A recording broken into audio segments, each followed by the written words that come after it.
हर स्त्री के होते हैं 4 पति। आपका नंबर चौथा है, जानिए कैसे। अगर आप मंत्रों को सही तरीके से जानेंगे तो आपको पता चल जाएगा कि विवाह के समय मंडप पर बैठे दूल्हे का नंबर चौथा होता है।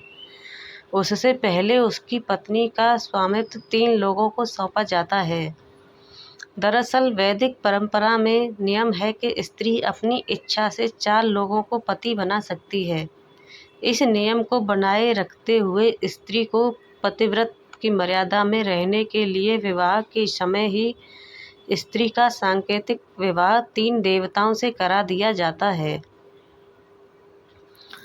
सबसे पहले कन्या का अधिकार चंद्रमा को सौंपा जाता है, इसके बाद विश्वावसु नाम के गंधर्व को, इसके बाद अग्नि को और अंत में उसके पति को। इस वैदिक परंपरा के कारण ही द्रौपदी एक से अधिक पतियों के साथ रही।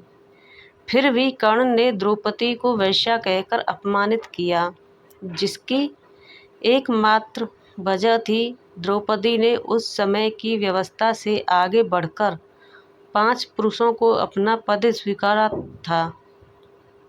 अगर द्रौपदी 4 पुरुषों की पत्नी होती तो उस समय के नियमानुसार वह न्याय संगत और सामाजिक रूप से स्वीकृत होता और कर्ण उन्हें वेश्या नहीं कह सकता था।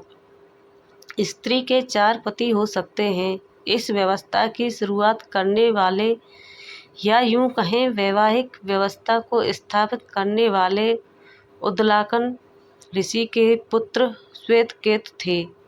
महाभारत में एक स्थान पर जिक्र आया है कि कुंती कहती है कि पहले स्त्री पर कोई पाबंदी नहीं थी, वह अपनी मर्जी से कभी भी किसी पुरुष के साथ जा सकती थी। यानी स्त्री पर किसी प्रकार की कोई पाबंदी नहीं थी।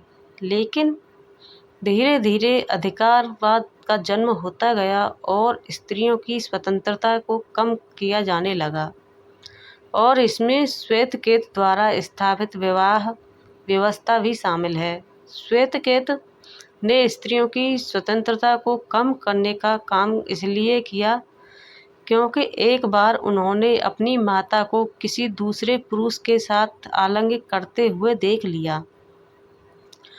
उस समय उनके मन में एक सवाल आया कि वह अपने पिता के पुत्र हो भी सकते हैं कि नहीं। इस प्रश्न से उनके मन में पुरुषों की संख्या सीमित करने का विचार आया और यह तय हुआ कि स्त्री सिर्फ 4 पुरुषों के साथ जा सकती है।